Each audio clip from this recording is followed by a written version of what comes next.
Hey guys, welcome back to the channel, or welcome if you're new, so settle in and relax with some classic Reddit stories while I play Minecraft in the background. What is the laziest thing you've ever done? The ultimate act of laziness. A story by Tupper Wolf. I was once on a U.S. military ship having breakfast in the wardroom officer's lounge when the operations officer, OPS, walks in. This guy was the definition of not a morning person. He's still half asleep, bleary-eyed, basically a zombie with a bagel. He sits down across from me to eat his bagel and is just barely conscious. My back is to the outboard side of the ship, and the morning sun is blazing in one of the portholes, putting a big bright-ass circle of light right on his barely conscious face. He's squinting and chewing and basically just remembering how to be alive for today. It's painful to watch.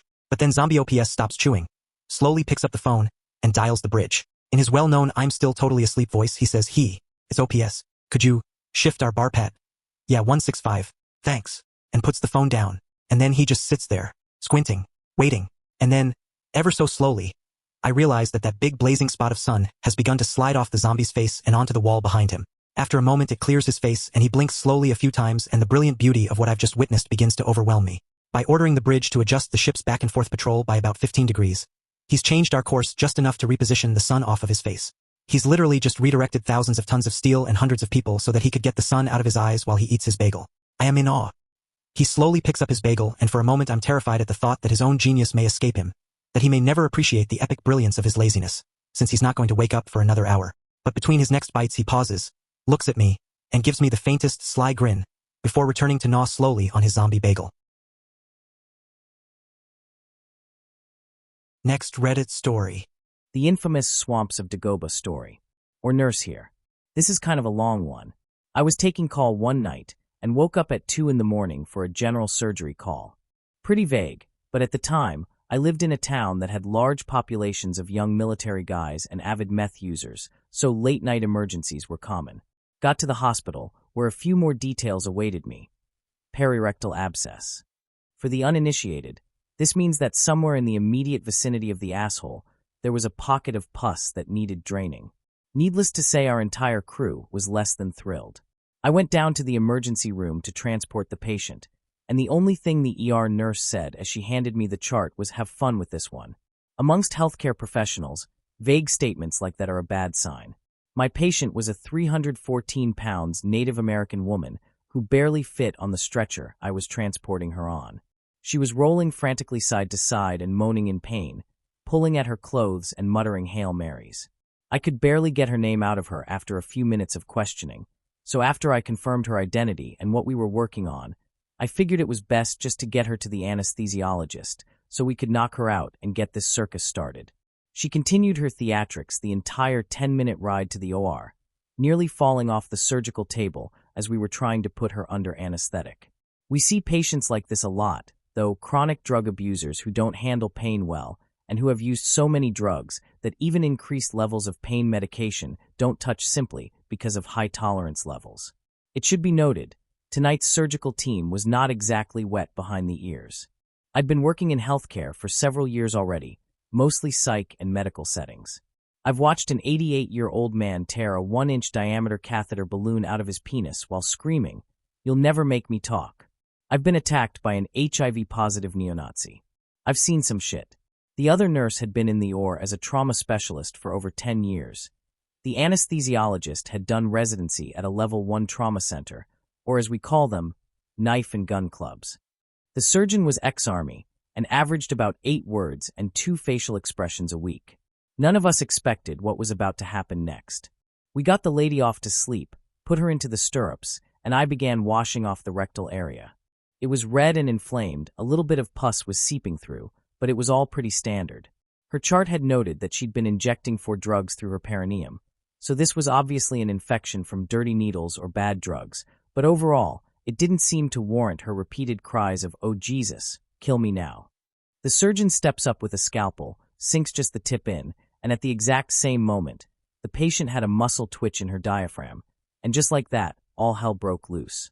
Unbeknownst to us, the infection had actually tunneled nearly a foot into her abdomen, creating a vast cavern full of pus, rotten tissue, and fecal matter that had seeped outside of her colon. This godforsaken mixture came rocketing out of that little incision like we were recreating the funeral scene from Jane Austen's Mafia. We all wear waterproof gowns, face masks, gloves, hats, the works.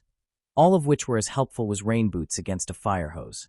The bed was in the middle of the room, an easy 7 feet from the nearest wall, but by the time we were done, I was still finding bits of rotten flesh pasted against the back wall. As the surgeon continued to advance his blade, the torrent just continued. The patient kept seizing against the ventilator, not uncommon in surgery, and with every muscle contraction, she shot more of this brackish gray-brown fluid out onto the floor until, within minutes, it was seeping into the other nurse's shoes.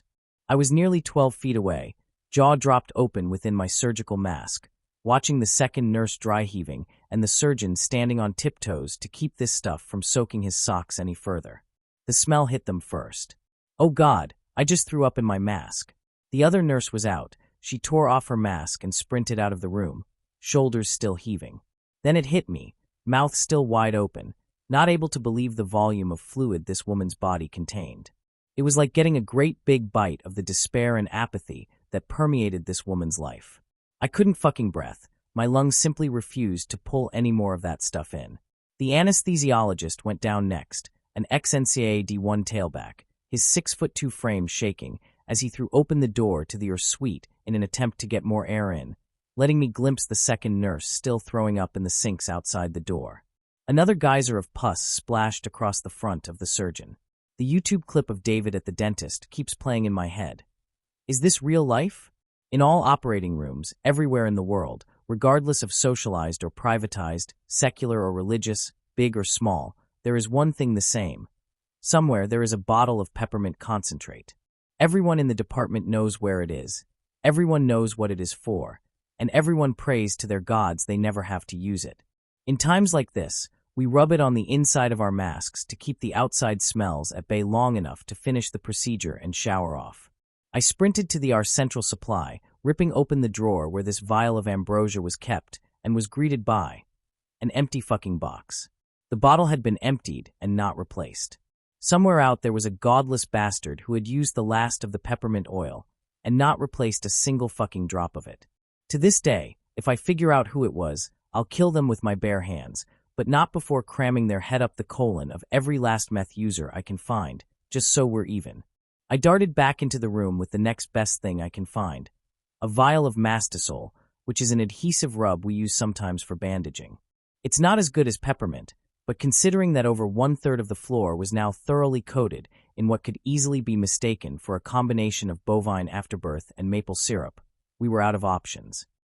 I started rubbing as much of the Mastisol as I could get on the inside of my mask, just glad to be smelling anything except whatever slimy demon spawn we'd just cut out of this woman. The anesthesiologist grabbed the vial next, dousing the front of his mask in it, so he could stand next to his machines long enough to make sure this woman didn't die on the table. It wasn't until later that we realized that Mastisol can give you a mild high from huffing it like this, but in retrospect, that's probably what got us through. By this time, the smell had permeated out of our suite and down the 40-foot hallway to the front desk, where the other nurse still sat, eyes bloodshot and watery, clenching her stomach desperately. Our suite looked like the underground river of ooze from Ghostbusters 2, except dirty. Oh, so dirty. I stepped back into the suite, not wanting to leave the surgeon by himself in case he genuinely needed help.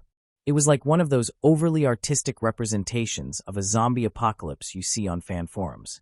Here's this one guy, in blue surgical garb, standing nearly ankle-deep in lumps of dead tissue, fecal matter, and several liters of syrupy infection. He was performing surgery in the swamps of Dagobah, except the swamps had just come out of this woman's ass, and there was no Yoda. He and I didn't say a word for the next 10 minutes, as he scraped the inside of the abscess until all the dead tissue was out, the front of his gown a gruesome mixture of brown and red. His eyes squinted against the stinging vapors originating directly in front of him. I finished my required paperwork as quickly as I could, helped him stuff the recently vacated opening full of gauze, taped this woman's buttocks closed to hold the dressing for as long as possible, woke her up, and immediately shipped off to the recovery ward. Until then, I'd only heard of alcohol showers. Turns out 70% isopropyl alcohol is about the only thing that can even touch a scent like that once it's soaked into your skin. It takes 4 or 5 bottles to get really clean, but it's worth it. It's probably the only scenario I can honestly endorse drinking a little of it, too. As we left the locker room, the surgeon and I looked at each other, and he said the only negative sentence I heard him utter in 2.5 years of working together. That was bad. The next morning the entire department, a fairly large floor within the hospital, still smelled. The housekeepers told me later that it took them nearly an hour to suction up all of the fluid and debris left behind. The OR suite itself was closed off and quarantined for 2 more days, just to let the smell finally clear out. I laugh now when I hear new recruits to healthcare talk about the worst thing they've seen. You ain't seen shit, kid. TLDR, don't shoot 4 drugs into your taint. Next Reddit story. Who's the dumbest person you've ever met? March 25th, 2014. Reddit story by u/nothread that it's not uncommon as a teacher to have students who are a bit behind the curve in certain aspects, but 99.99999% of the time, they are keen on something.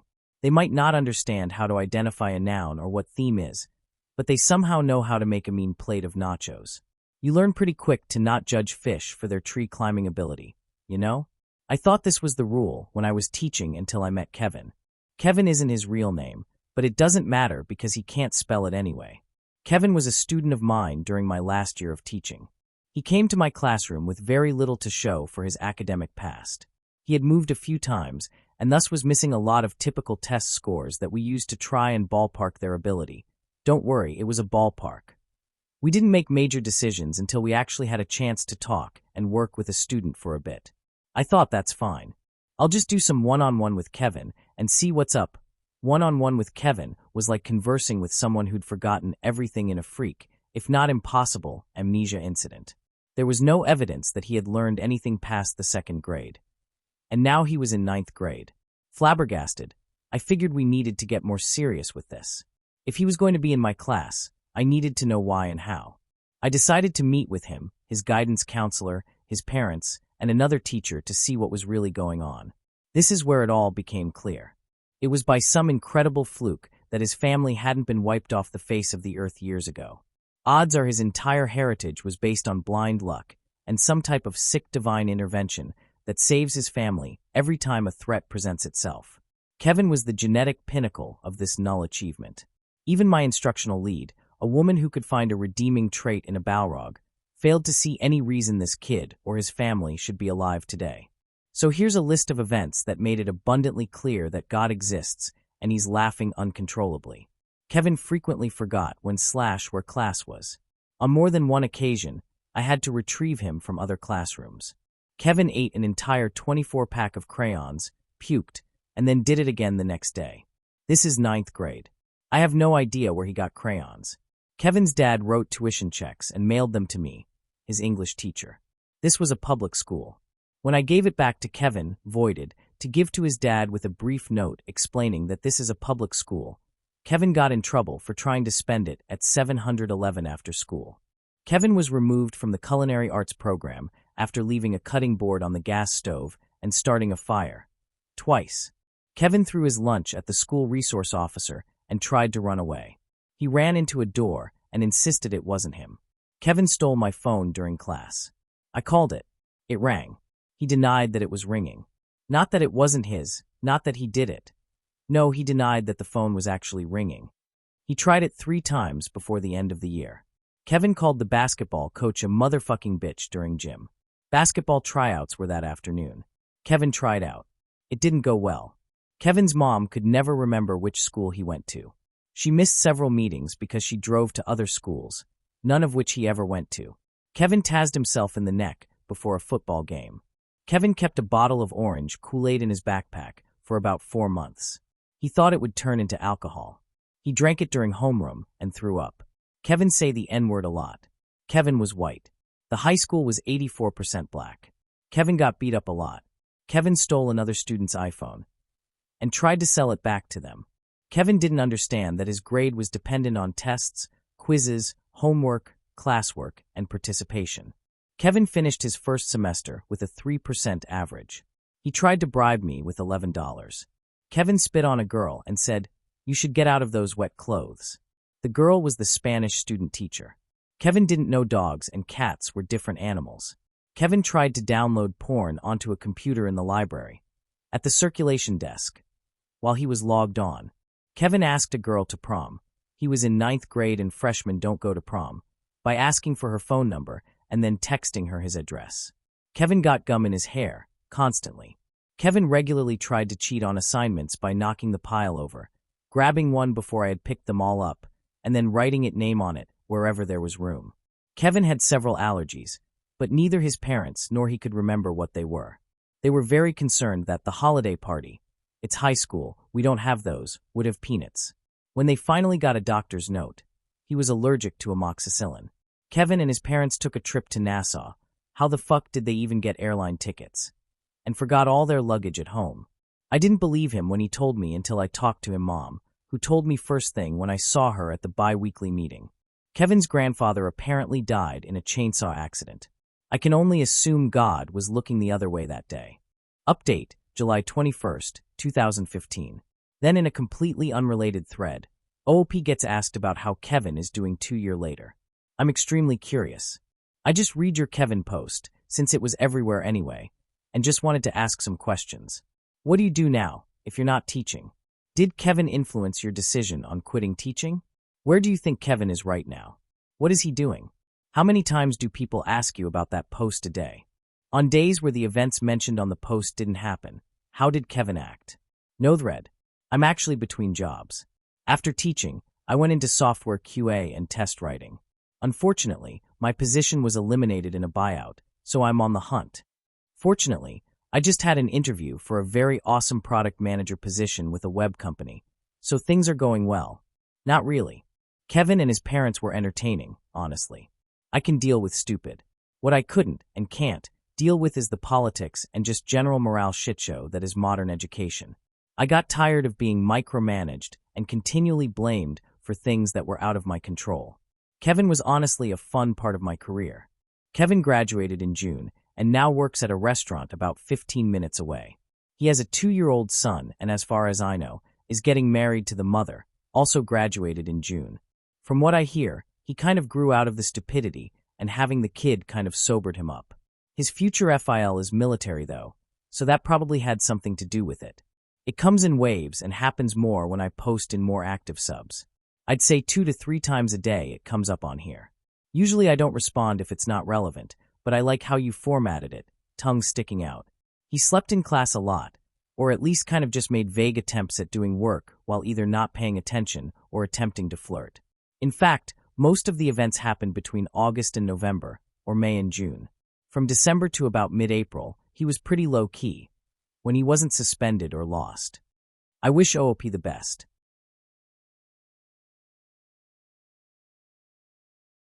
Alright, that's where we're going to end today's episode of My Forever World. If you enjoyed the video, don't forget to like and subscribe so you can come back and see how this world grows over time.